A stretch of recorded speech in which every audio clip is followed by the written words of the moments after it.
All right. All right. Welcome back to another episode of the Kansas City Commercial Real Estate Market Pulse. Man, I welcome everyone. It's been great. We've been off for about a week or two. I was on spring break with the family, but I'm excited to kind of be back and kick off this session of the Market Pulse. And like you all know, our goal here is really simple. It's to cut through the noise and give you actionable intelligence on what's actually and really happening in the commercial real estate space, especially here in Kansas City. And today, we're going to be diving into macro level dynamics that you need to be thinking about as property owners, as investors. We're going to talk through capital market shifts. And I couldn't think of a better person to break this down than Matt Jones from Matthew's Capital Markets. So, Matthew, let me give you a quick intro real quick. Matt is a skilled professional specializing in commercial real estate financing with a diverse background and a commitment to excellence. Matt brings a unique blend of strategic thinking, leadership, and analytic prowess to his role at Matthews, where he continues to make significant contributions in the capital market sector. How I came across Matt was watching and following Matthews Real Estate, but also reading the capital markets reports that I believe my buddy Jeff, I forget Jeff's last name, he's out of Nashville, I think it's Jeff Ank, said, hey, you want to get this market report, send it over to me. And he did. And I read that and I was hooked. So I was like, I got to get Matt on the show so we can talk about capital markets. But before we get into all the meat and potatoes for that today, I want to give you just a quick chance, Matt, because I always love asking this, how you got into the commercial real estate industry, because a lot of people fall into the industry. And I'd love to hear that kind of story from you. Yeah, no, for sure. And thank you for having me, Logan. I'm excited to be on today. My first interest in commercial real estate really started my sophomore year of college. I did an internship at Chimera, which is in a mortgage REIT here in New York City. I was a sophomore, like I said, learning the ins and outs of the macro economy. That was during 2019 when the Fed was going through a rate cutting cycle. And, we saw one rate cut while we were actually in that 10-week internship program. Just learning their process, how they underwrite deals, how they look at commercial mortgage-backed securities, how they look at residential mortgage-backed securities, and really just trying to absorb and be a sponge to as much information as possible. And those guys, they did a great job with their portfolio, and a lot of them made, a good chunk of change doing it. So that was my first intro to real estate. I love the tangibility of the asset class. That kind of sparked the interest going forward. Took a couple courses while at Boston College. Just took it from there, joined the financial institutions group at JP Morgan out of college, and, gravitated toward the commercial real estate aspect of it. We service hedge fund clients, private equity clients, commercial real estate clients. And I would just say that the commercial real estate deals that we saw, while more limited than, your typical institution, just because our platform wasn't as robust on the commercial real estate side of things, that's where the interest kind of fell. And then from there, I knew that I wanted to be in the driver's seat in a capital markets role. Spoke with a couple of groups, JLL, CBRE, Newmark, and ultimately landed on Matthews, pitched the dream by Andrew Marcus, who is my senior, who I work with, to build out our New York and East Coast presence on the capital side. And we're building the team out, and was pitched the dream of servicing kind of the middle market CRE space, which has historically been an underserviced in terms of giving that real white glove and tailored approach to things, which is what I was used to doing at JP with our clients. So that's kind of the headline from me. Absolutely, man. Well, thank you for sharing that. I really appreciate that. Let's get right into it, man. I mean, we're seeing volatility in global markets like we haven't seen since 2020, with tariffs, inflation, monetary policy shifting under new administration. The macro backdrop is anything but stable. And the flash report that you guys just put out for March, it mentioned that consumer sentiment is at its lowest point in 2.5 years, and equity markets are reacting strongly to Trump's erratic tariff strategies. So I wanted to ask you real quick, how are those macro shifts impacting investor behavior in commercial real estate underwriting and what you're seeing right now? Yeah, it's tricky. Leading up to the election, every single sponsor and every single investment sales agent at Matthews was dealing with the same objection of, we have to wait to the election, Yeah. Yeah. what we're going to do to move forward. That was the objection, right? And now we're here, and equity markets saw a big bump after Trump came into office. But as the tariff and protectionist policies have been, rolled out, equity markets have said, well, wait a second, this is actually pretty bad for us. And you've seen valuations kind of dip, and consumer sentiment as a carryover from Q4 of last year, just due to just record high inflation and prices going up, you're seeing, consumers really start to take the brunt of that. So I would say, appetite is still there on the capital side of things. And deals are still getting done from the consumer side of things, but, we're still trying to meet in the middle in terms of, where deals are at on a cap rate basis.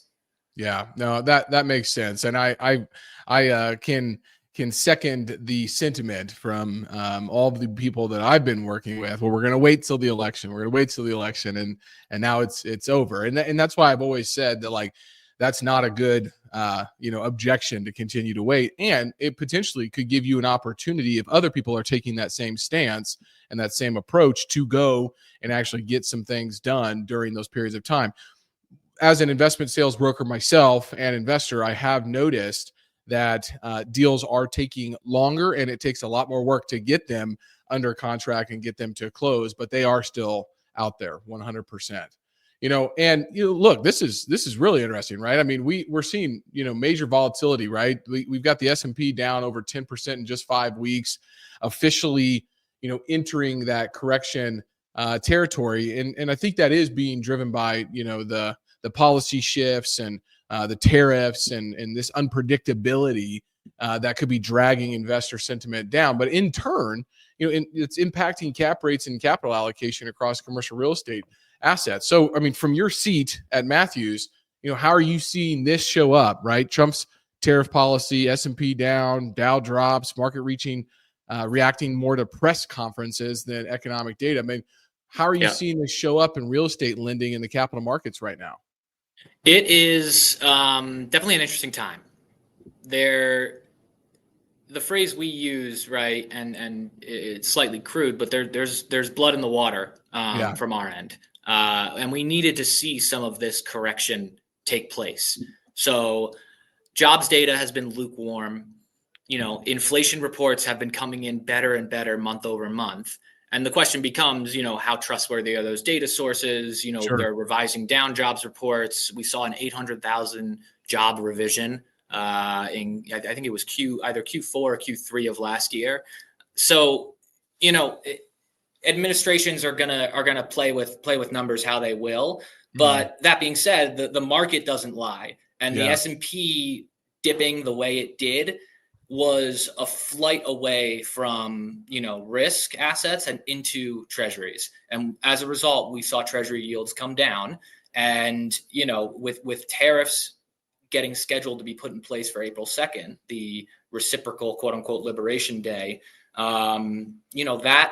that can have a real impact on where market valuations go and, what we see in terms of movement in the treasuries.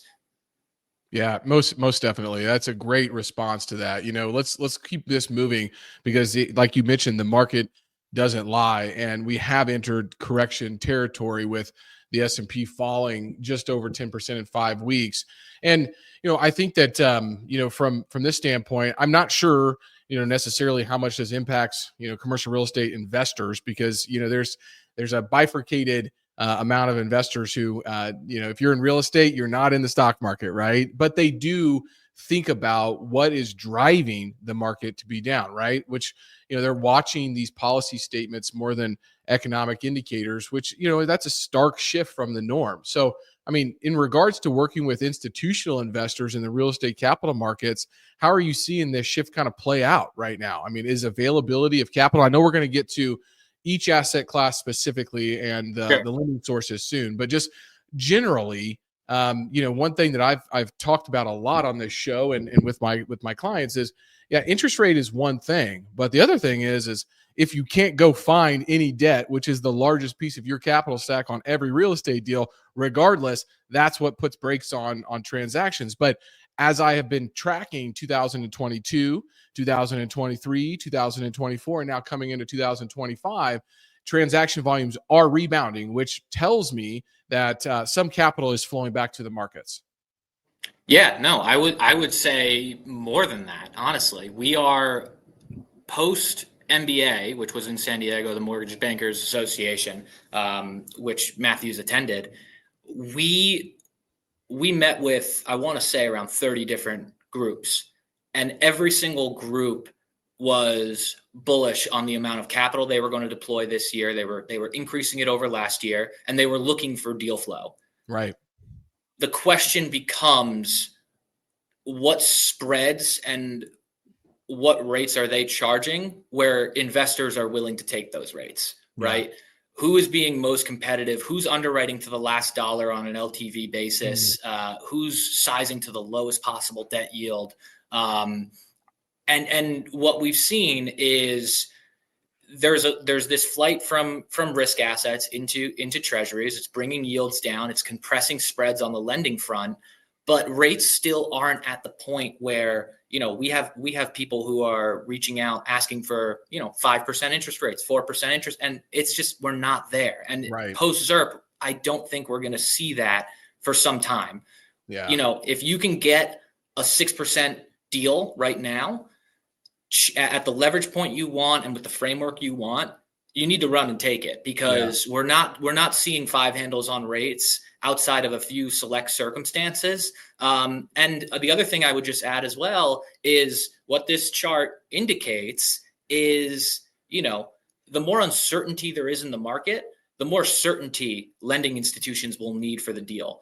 That's right. Who's the sponsor? What sort of depository balances are they bringing if it's a bank lending to that group? So, we've seen banks ask for increased deposits up to 10, even 20% of a deal. And, it doesn't make sense for most of our investors, like you said, who are real estate guys and gals who, are trying to put as much leverage on a deal as possible and not keep money in a bank somewhere. So, as the stock market corrects, we have seen yields come down, and that's been good for rates and terms that we're getting. But again, we're struggling to dip below that 4% benchmark that the 5-year Treasury is kind of hovering at right now. Yeah, I want to double click on one thing that you said there. The more uncertainty in the market, the more certainty that lenders need to see. And I think that is a great takeaway from that statement and that work that you just put forward there for us. I think that is a phenomenal way to be thinking about that. Now, the question becomes on that front that I've got for you is, how do we judge how much uncertainty versus certainty there is in the market? So if we're a real estate investor and we're not in the capital markets on a regular basis, and I want to kind of zoom in to see, how certain, I know there's surveys, I know there's sentiments and all of that, but what are you all looking at to say the certainty versus uncertainty levels out there? I mean, I know there's so many different ways to approach that, but what's your go-to strategy? That's a great question. The short answer is it's the capital allocators, right? Because they are the ones who are putting out money. If they're saying, hey, we're healthy, we have money to put out, they're healthy, they have money to put out. I take them at their word, and we want to do work with those types of institutions. We've seen, we work with private clients, we work with funds, and we've seen on the fund side of things, people are raising large sums of money to go into various different asset classes. We've seen self-storage funds get raised. We've seen multi-funds get raised. And the beauty of what's happening in America today right now is where traditional banks and credit unions and the traditional institutions are restricting and shriveling and backing away from commercial real estate, private credit has basically come in to subsidize that lending environment. So you have debt funds, you have a different debt fund pops up every single day nowadays. So that capital source, that atypical, traditional capital source, is basically coming into the market and subsidizing, where banks are falling short. And, we've been pushing that. That's where specialists in the area like myself and Andrew can really help add value to clients, because it's not just taking you to the local bank down the street. It's taking you to this fund manager who understands your product type, understands the shortcoming of, where that deal isn't a perfect fit for a bank, and getting it executed. The one other thing I would just touch on briefly is regulatory policy. So Scott Bessent, Treasury Secretary, is locked in currently. He met with a group of small banks. I'm not sure where exactly from, but very recently. And the anecdote that he gave was they were saying, well, Bank of America does it this way, does their lending, their depository, their balances this way. Like, this is the regulatory framework we should use. And Scott's remarks were basically, you don't service those types of clients that Bank of America services. You don't have $1 trillion in deposits on your books. Those are regional banks. They do most of the agriculture lending in this country. They do most of the small business lending in this country. They should not be, subject to Basel I, Basel II, some of these more onerous structures that have been put on by the regulatory framework of the past 10, 20 years post GFC, that have really restricted the amount they're able to provide credit to their constituents. So that's the other thing that we kind of keep an eye on, is how friendly is this administration to lending, and we think they're very, very friendly to it. Yeah, great point there to be made. So if you are trying to find out if there's certainty or uncertainty into the marketplace, you just have to reach out to Matt, as he is talking to the actual capital allocators on a regular basis. One thing we're not covering today, but I know is showing up in the news on a regular basis, and I'm listening to a lot of smart people talk about, is the privatization of Freddie Mac and Fannie Mae. So as you mentioned, regulatory situations that could have a massive impact on real estate just in general. We may have to have you back on to discuss that specifically in the future, Matt. Yeah, that's a whole other podcast. Yes, it is. Well, let's zoom out. So since the 2008 recession, the United States has run a persistent trade deficit of over $500 billion annually. And so this longstanding imbalance is kind of one of the core motivations behind the Trump administration's push for tariffs and America First policies. The argument is that we've exported our manufacturing base in return for cheaper goods. So how does this deficit factor into, investor sentiment and even foreign investment sentiment, Matt? Yeah, I mean, I think this chart says it all, right? Yeah. If you want to understand what's going on with tariffs, why now, why today, why is Trump so laser focused on implementing this type of policy? And it's, you can see it right here. We joined NAFTA. Mm-hmm. China gets admitted into the World Trade Organization, and we're off to the races. We offshored a lot of our manufacturing. It's part of the reason for the hollowing out of the middle class in this country. And, as a result of that, we've seen our domestic manufacturing fall. We've seen wage growth stagnate, and we've seen a rise in, partisanship in our politics, and a stagnation in our economy. And as government spending has gone up over the last, two administrations, it brought us out of ZIRP and into a period of increased inflation, underlying inflation at least. So yep. It's been kind of a domino effect since we've changed our trade policy. In terms of how this affects consumer confidence and consumer sentiment, I would say, as we see the Trump administration put on more tariffs, you're going to see the dollar strengthen. And what that means is they will make U.S. goods more expensive for foreign countries to import. And additionally, it will make imports cheaper on our side. Yeah. So that will fight inflation, right, on our end, but it also increases foreign expenditures to bring in U.S. product, right? So there's a healthy balance there of making sure we don't make the dollar too strong with tariffs and with our trade policies moving forward, because you can see a large capital flight from, some developing countries and economies into the U.S. dollar. And that can have a very negative impact on local economies outside of the United States. But overall, I mean, we want to see this chart, if not reverse, at least stabilize. It can't be this hockey stick forever, because it's just not sustainable. Right. Well said. Well said, Matt.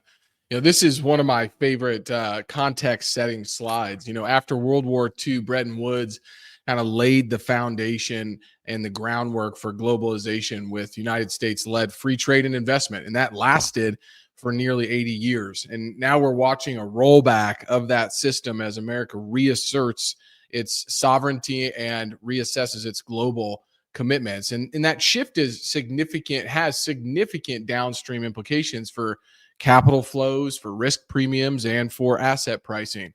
And so how are you and the team advising clients to kind of think about, commercial real estate exposure during this, what I'll call geopolitical realignment? Yeah. No, it's a very good point. And deglobalization is not a new trend, but I think it's a somewhat misunderstood trend. I don't think it's solely Trump versus the world, and he's the one driving it. The Biden administration implemented a lot of the same policies that the Trump administration did on global trade and foreign relations. Trump has just thrown a magnifying glass on the situation. And what we tell clients, and to be honest, this doesn't really come up in the capital funding, situation and discussion that we have with clients.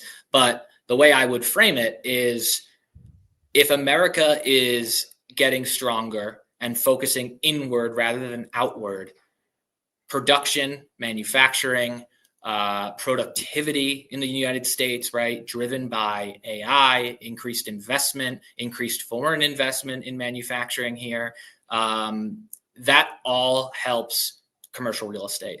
That helps bring more product here, more work here. It drives retail sales. So down the line, real estate and hard assets in the U.S. is a great investment, in my opinion. That being said, if you also own stocks, you're saying, well, what about me? And in that case, it's an interesting conversation, right? Yeah. Because the stock market is reacting fairly negatively to what's going on.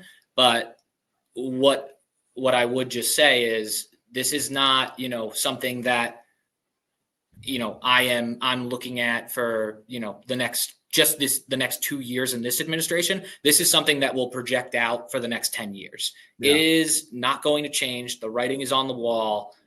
How you allocate yourself and your resources and your portfolio should be a reflection of your kind of thesis on where America's going from here and whether or not you're optimistic in the path we're taking. Yeah. Nicely put. So thinking about the EU's readiness 2030 plan, right, which is their response to kind of the United States retrenchment, with the United States kind of potentially stepping back from NATO and foreign aid, Europe must take on a much bigger defense burden, right? And that's got, I think, bond markets jittery a little bit. I mean, Germany's 10-year bond just surged to 1990s level highs. So, I mean, could this capital kind of rotation towards defense spending shift European capital away from the United States commercial real estate markets? I'm not an expert in European money coming into the US markets. What I can say is, the United States, what we've basically done is flip the contract on them. And rather than us paying and subsidizing for Ukraine's defense, we are saying Europe needs to take on the brunt of both A, if they're going to fund Ukraine's defense spending, they need to fund it themselves. And B, for NATO, right, they have, I believe we've called for a 5% minimum GDP requirement for NATO allies to spend on defense spending. And what you're seeing in Germany, what you're seeing in the UK is, governments raising that money to send to Ukraine and backfill where the US dropped out of. And as a result, investors are saying, well, hold on, wait a minute. How much money? How much are you going to be printing? How is this going to affect, prices and inflation? And we just got out of this situation, and the US has basically stepped back. And as we continue to withdraw and pull back and reassess all of our, international relations from a sort of a zero-based budgeting standpoint, where it's essentially, what have you done for me lately? Investors in Europe are, going to purchase more bonds and drive those yields higher. And so that's what we've seen the past week in terms of the readiness program. That was basically a snub at America.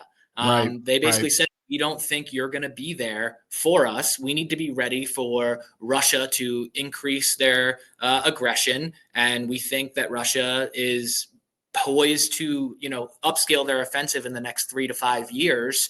And we are not sure that we can count on the security guarantee of the United States anymore. Yeah. That's probably really tough for a lot of people to even just grasp and understand. But the point that I want to make sure people get is the things that are happening from a policy standpoint absolutely have an impact on commercial real estate because of the capital flows and the changes that could come from the different policies that are created, and not United States, but from a global standpoint. So I think that's really well put. Neither of us are experts on, European monetary policy by any means, but I think it's a great point to be made here. So getting back to, the United States, we've seen solid jobs and inflation numbers. We've got 151,000 jobs added, CPI at 2.8%. And yet the market doesn't really seem to care. Why? Well, I think it's because what we've talked about, policy volatility is, dominating that sentiment. And I think it's a great reminder that macro numbers don't always lead the story. So from your seat, how do investors, how do property owners, parse through this? I mean, are you seeing, Sure. capital allocate more cautiously right now, or are they getting back in as the previous rate cuts are increasingly priced in? And we've touched a little bit on that, but I mean, there's, when you look at the data, we're looking at some good numbers here. And so you would think that would be positive, right? Yeah, no. And I think it has been. Right now we're pricing in 67 basis points of rate cut into the end of Q4 this year. Okay. Now, that does not mean that Treasury yields are going to come down 67 basis points. Sure. Fed funds and Treasury do not move pari passu. That being said, where these reports are important, I think, is they give us a benchmark, right? So the jobs report came in lukewarm. And sorry, I'm just getting a phone call there. Jobs report came in lukewarm. And what the Trump administration is saying is, look at us. We created 93% of these jobs in the private sector. DOGE is clearly working. Now, what I'm going to be interested in seeing moving forward, especially in the March report that comes out next month, is because that will target the end of February as well as the beginning of March. And I believe USAID and the Department of Education will be in there. And there have been more substantial cuts in the past 30 days than there were from this initial jobs report. So if unemployment spikes up, right, you're going to see some pressure put on the Fed to cut rates quicker than they otherwise wanted to. And Powell has said that he's in no hurry to start cutting rates anytime soon. Yeah. So, yes, we are more focused on the press conferences and the tweets and the tariffs, but at the underlying, financial data that we're looking at right now, markets are strong. We're in no hurry to cut rates, meaning, markets are resilient right now, and capital allocators are still putting out money and hungry to do so. So overall, we're in a very healthy spot. If Trump were to leave the economy alone and not put on any tariffs, I think we would just sit here and we would be fine.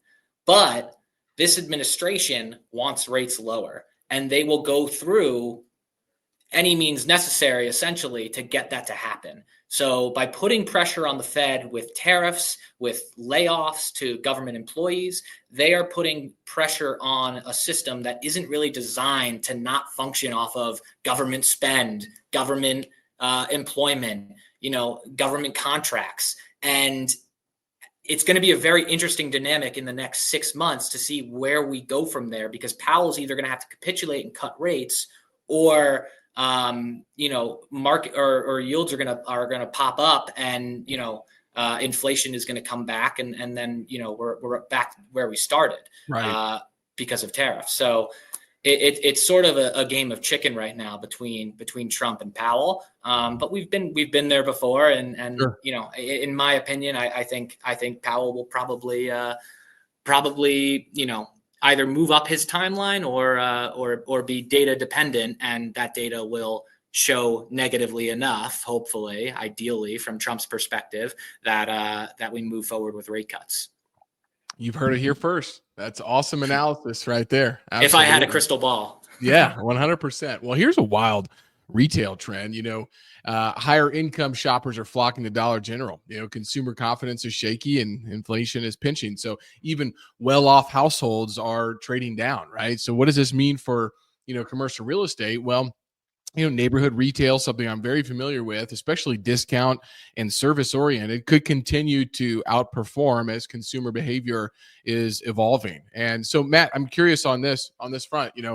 How are you seeing this trend show up in either buildings that you're financing, seeing tenant and expansion plans, or increased leasing velocity? Are we seeing kind of a bifurcation between luxury and discount right now? It is very market dependent, retail currently, and it is obviously very tenant dependent. That being said, there are some trends that I would hone in on. Lenders want basically e-resilient properties, right?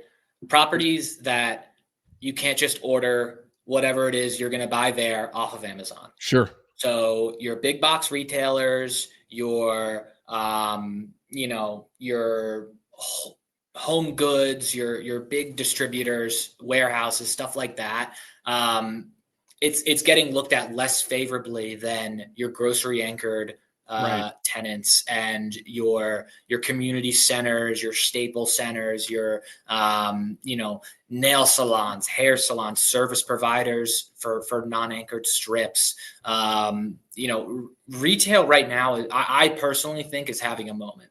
We're seeing the majority of our deal flow currently is retail, right? That being said, a deal in Wisconsin that is shadow anchored by, a big box store and has, some vacancies is looked at very differently than a deal in the Tampa submarket in Florida that, that submarket has no vacancies. Their leasing velocity is really quick. And, that center maybe has one or two vacancies, but, they have a leasing agent and they're going to get those signed up. Those deals get looked at fundamentally differently. Lenders love the Sun Belt right now, just because of, migration trends in the U.S., regulation trends, and, overall what we've seen in the retail markets is, like I said, looking more for that stability, that assurance, right? The lease term is really, really important especially for anchor tenancy. Yeah. And on the discount store side of things, it was interesting to see that data come through, that Dollar General is getting a little bit more foot traffic and a little bit more demand. But overall, we saw that deal go through with Family Dollar today, selling Dollar Tree, selling Family Dollar. So that's a big step in the pharmacy space. Walgreens selling to Sycamore, right? So some of these drugstores and single tenant properties that have a little bit of macro news that's happening that could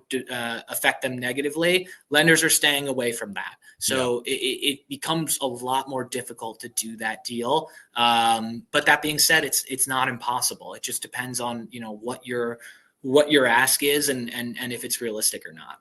Yeah, well put. And I think that location is going to be very important there too, because a lot of these stores are in really, really solid locations. So then it just becomes about basis and what it's going to cost to repurpose that space, and can you find another retailer or different use for that building. Definitely a trend I've been keeping my eye on for sure. All right, well, we're moving from regulation to strategic reserve, and I think this one's big. I mean, we've moved from kind of a regulatory framework to treating certain assets like, chips, energy, land, and even commodities as strategic reserves. I mean, you got to think about the CHIPS Act, oil independence, food security. And I think for commercial real estate, this means more industrial, data center, and ag land demand, right? Real estate is becoming kind of a strategic asset class in a new way. And so I'm curious to hear kind of, Matt, what your thoughts are on which asset classes do you think are being, or you see being reclassified as strategic by, capital markets, and how are they getting priced differently as a result of that? No, 100%. And it's a good point about data centers, the need for more power infrastructure in the United States, especially as we start onshoring chip manufacturing from Taiwan. The strategic Bitcoin reserve executive order is interesting. I don't know whether or not it's going to, have the ripple effects intended in commercial real estate, but where it does really affect things is in the crypto markets. Yeah. And it gives the crypto investment community at least a framework. This administration is far more pro crypto than the previous administration. Sure. No doubt. They're actually getting a framework. They're looking into it. Besson is interested in stable coins. One of the trends that has been talked about for years is the G7 versus BRICS, and the de-dollarization. As we deglobalize, does the dollar become less important? And with stable coins, to my point about the dollar being as strong as it has been in 40 years, stable coins are only going to drive that accessibility to dollars, right? So as, stable coins become a broader part of the American financial ecosystem, what that does is it gives foreign investors an easy access to the United States in terms of capital supply, in terms of, purchasing power, in terms of product. So yeah, 100% farmland to be purchased for data centers, farmland to be purchased for redevelopment of industrial. I think right now, in terms of what we're seeing in pricing, multifamily is obviously the belle of the ball asset class right now, just given it's stable. There's multiple tenants in a property, so you have less risk from a lender perspective of cash flow, right? There's a critical housing shortage in the U.S. that needs to be addressed. So we're seeing a lot of development deals come through on the multi side, and the tightest spreads are in multifamily. But that being said, the appetite for retail and industrial and storage is incredibly high right now. And I think that's where the strategic element comes in, where, like, for industrial, right, there is going to be a need for more industrial as we start bringing manufacturing home, and, expect to see a lot more of those bigger deals get done. Yeah, absolutely. Yep. Couldn't agree more on that front. So let's break this down, capital flow and sources by asset class. Like we just mentioned, multifamily is still the most capitalized sector, but industrial is remaining a close second. Obviously office understandably is at the bottom, though distressed investors are circling, and we have seen some glimmers, especially in your home city of New York City, coming back on the office side. But I mean, I think this capital stack chart tells us what lenders and equity providers are betting on. So any surprises on and how, capital sources are shifting, and what's also happening with the return of CMBS, or like we mentioned previously, this shadow banking industry and debt funds in certain asset classes?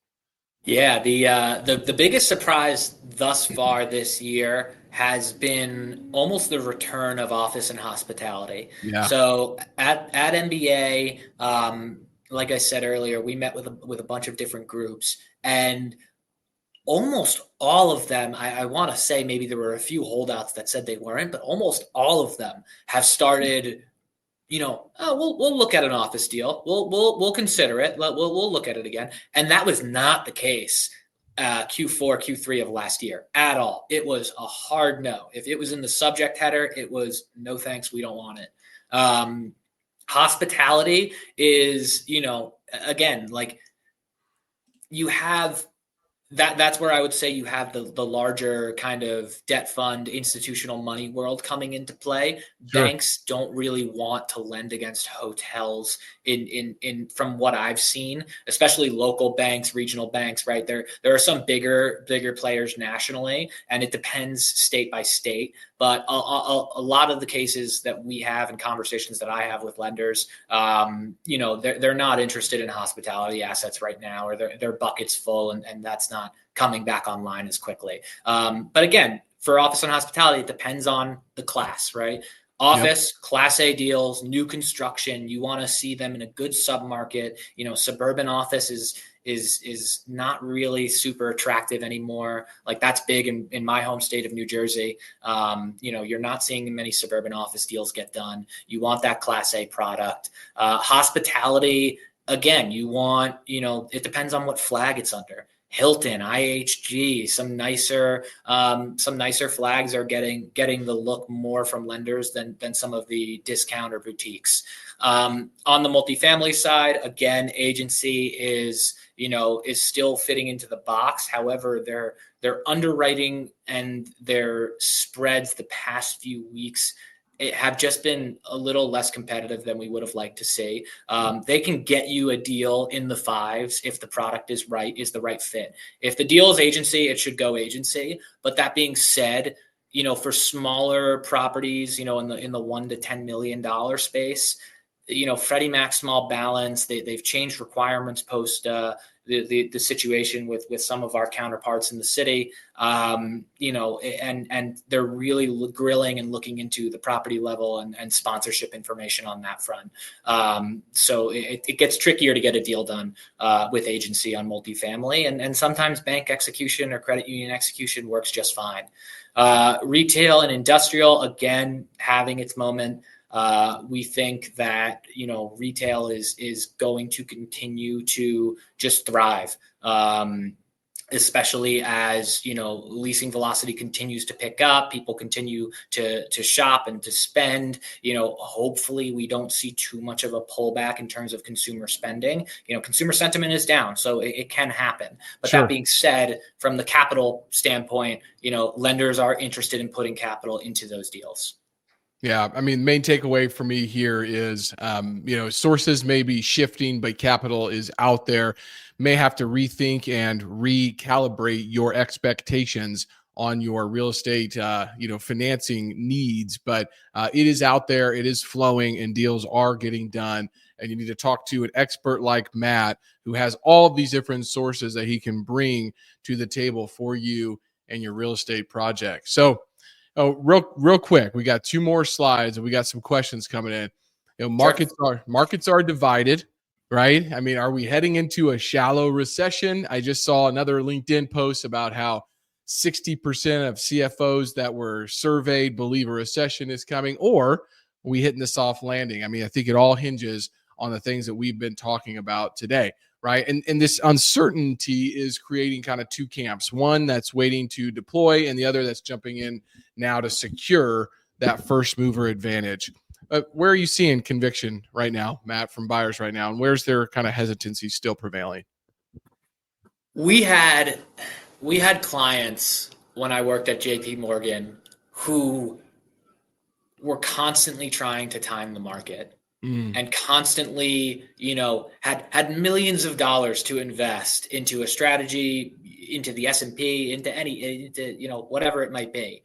And even when it was the S&P, right, it was 200 points lower a month ago. It was 300 points lower a month ago. I'm waiting for a 500 point correction.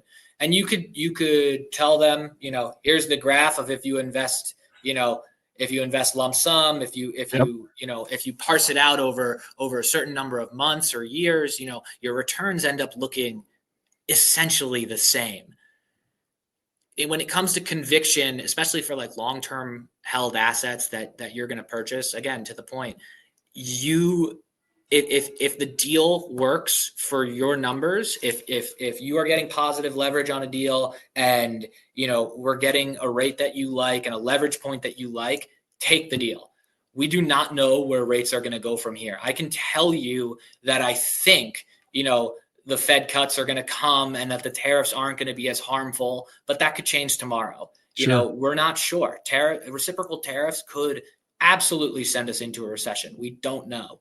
That being said, I don't think we've been talking about a soft landing for 2 years now. It gets to the point where it's like, if you've been waiting on the sideline this much, how much brain damage and how much time have you spent underwriting these deals? It's like, you get to the point where you're on your 50th assumption. It's like, either pull the trigger or don't, Right.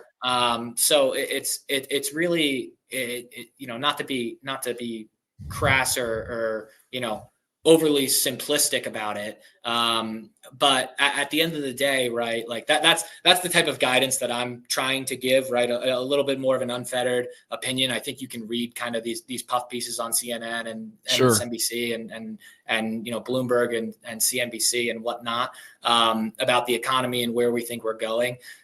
If the deal works for you, it works, in my opinion. And we might see rates with a 5 handle on it, in a couple of months. But at the end of the day, right, like if you negotiate well enough and take the right deal, you might have a flexible or no prepayment penalty anyway, and be able to recapitalize and restructure and, get the deal under your belt first, into your fund, on the management side of things, get the value add done, and then talk about the recap on the back end. Yeah. That's kind of where we're seeing things. Absolutely. I think that Dr. Peter Linneman said it best when he said, if you have capital, you have courage, and you have a long-term perspective, it's really hard to lose in commercial real estate. So just keep that in mind as you're working on your projects. Look, Treasury yields have been bouncing. 5-year dip below 4% again recently. That's a strong flight to a safety signal and typically precedes economic slowdown. But it also opens the door for potentially, lower cost borrowing. And for developers, especially dealing with the impacts of tariffs, it's a critical window to lock in debt or to refinance. So, are you seeing more activity on the refinancing side or more on the acquisition side right now, Matt? Definitely more on the acquisition side. Okay. A lot more on the development side, just because you're pricing off of those benchmark rates, right? As the Fed funds come down, so does SOFR. So we're seeing construction prices come down, which is great, because obviously, I think developers are fearful about construction costs, labor costs Sure. going up and adding to that cost basis there. On the refinance side, we had it on the other slide about buy downs, on bigger deals where maybe there was too much leverage taken on, to get to the loan amount that a lot of these funds need to in order to not sell the deal. They are taking CMBS deals where they're buying down the rate 2, 3, 4 points, spending hundreds of thousands of dollars, basically burning equity in the building in order to keep it. And while we don't advise that necessarily, we understand why a lot of groups are doing it. Banks are, done kicking the can down the road, it seems. They might be given a couple more extensions, 6, 12, maybe 18 months here or there for select clients. But at the end of the day, they can go out and make a loan at 6% for that money that you have sitting with them at 3%. So they're done giving you, the extensions on your deal. They need a new valuation. They need a new underwriting. So, pretend and extend. We're starting to get to the point where rates have been higher now for long enough that a lot of those deals are starting to get sold, and they're forced sales because the refinance doesn't really work. That's right. On the acquisition side, we are seeing spreads anywhere from 120 to 225 basis points over these treasuries on the best case deals, right? On your life company execution, you're seeing spreads anywhere from 120 to 200.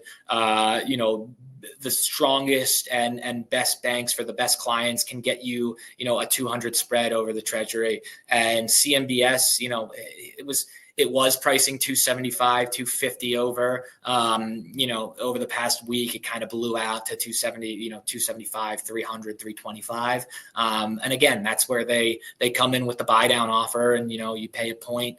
You either pay no fee or you pay a couple points and are able to get the rate down, and then hopefully size high enough on the proceeds to get over the hump. But in terms of what we're seeing, definitely more acquisitions, definitely funds deploying capital right now, and a lot of new developments and new construction projects, which is definitely a good thing to see. Yes, it is. Because it shows that we're moving in the right direction there, which is awesome.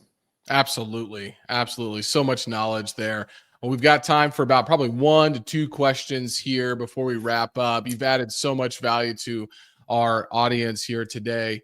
Let's take one of these. Since we were talking about, development, construction financing, previously, been tough to come by, right? But are lenders kind of opening back up to kind of spec development, especially in hot sectors like, maybe industrial, multifamily, or even, build for rent? That's a hot trend that I continue to see more and more opportunities in. Yeah. So build for rent, just to touch briefly there, right? There are maybe 3 or 4 or 5 players in that space that really know what they're doing, and that we have good relationships with, that we would trust taking a client to. And they do spec all day. Right. Those are debt funds. They like that stuff. Right. It depends on the execution, right?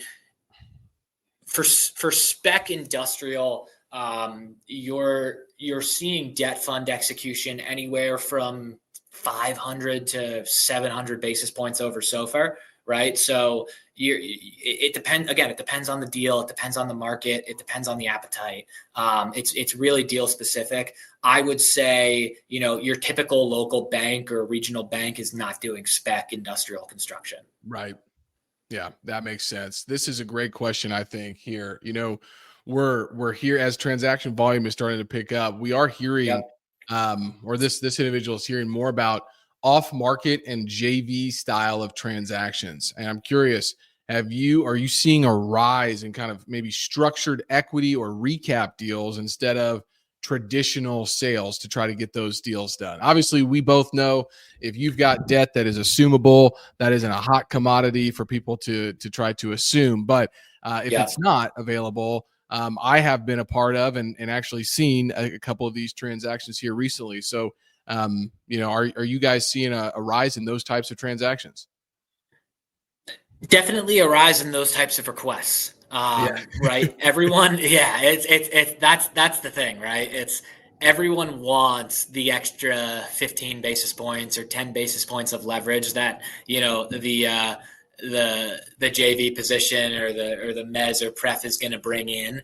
But unfortunately, it's just, equity is so tricky. Equity is very personality based. There are controls in the deal. Is the lender okay with taking a second, right? So we ran into a case where we were looking at a shopping center with an assumable CMBS loan, and we were able to, get a mezz deal lined up, and it was just about getting that bank to get comfortable with that second position in place. So there's just certain levers that need to be pulled. Everyone needs to be on the same page, and that capital is going to price, in the 10 to 12% range. There's probably going to be, maybe some points in there, some yield that the equity provider is going to want, some preferential treatment in the stack. Like there's different ways to negotiate and manage that based on what fund you're bringing in and the deal size. But again, it's so deal dependent, and it really matters who the senior is, because if the senior isn't cool with it, then it's not happening. Absolutely. Okay. I got to ask this one. Somebody wants to know, what's the one trend or shift happening behind the scenes in capital markets right now that most people aren't talking about, but should be? Oh man. Yeah, that's a good one. That's a really good question. Man. I would say agency underwriting. Okay. It is a nightmare right now. They are taking they are doing a colonoscopy of your Mhm. deal. They are going into the property level. They are going into the sponsorship level. They want to understand everything about the last 4 years of operations. We get multifamily deals sent to us, and right, we understand what's going on. We understand that there's certain top item levels in that P&L that are being written off on a tax basis, but shouldn't be considered on an operating income basis. So writing those back, but adding those back to the NOI of the building is something we're tasked with helping clients do. That being said, you have to make sure that you're portraying the deal as fairly and as accurately as possible. And the agencies post Meridian have really, really cracked down on that. Yeah. And they've cracked down on capital markets involvement in like brokers involvement in that process. Right. So, our processing team that's based out of Phoenix that helps us close all of our deals once we get them signed up, they're hands off, right? We have to be hands off. The group that's helping originate the deal with Fannie or Freddie, they have to be hands off. So it's almost like the buyer needs to know before going into the deal how to best present it. And obviously we try to coach them and do as much as we can to try and help them get that deal across the finish line. But it's just really tough, and they've really kind of tightened the grip and made those guidelines.